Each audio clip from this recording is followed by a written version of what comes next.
I think that in the first season you managed to build your character through your expressions, through your face, and I immediately knew what Aemond was going to do when it was in the room. So did you play the character like this also in the second season, using a lot of your face expressions? Yeah, for sure. I mean, it was Shakespeare who said that, you know, your eyes are the windows to the soul.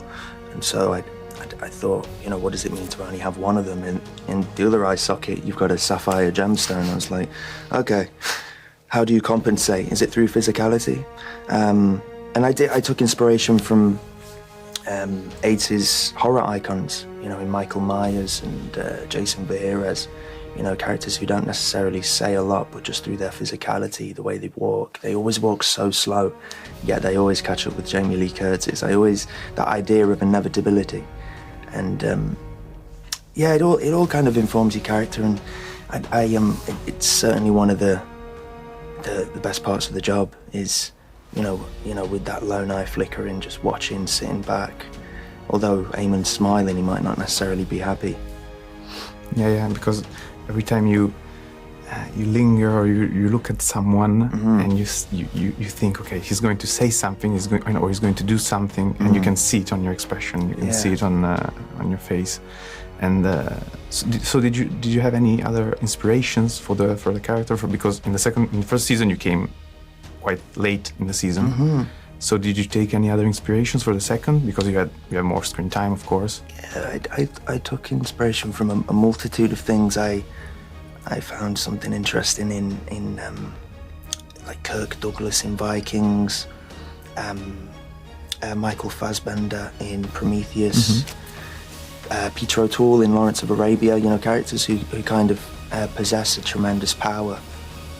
And they recognize that they can do things that no one else can do, and they see it as a call to greatness. You know, characters that you might not necessarily like or feel like you're supposed to like, but you do feel something for them, you know. And so, yeah, just characters who hold the tremendous power, and they see it as an opportunity to write their name in the book of history, and, you know, by hook or by crook. True.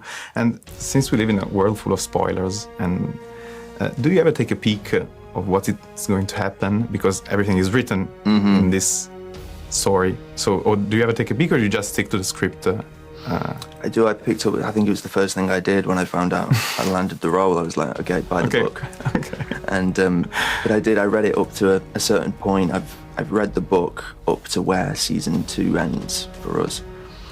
And it served as a phenomenal piece of inspiration.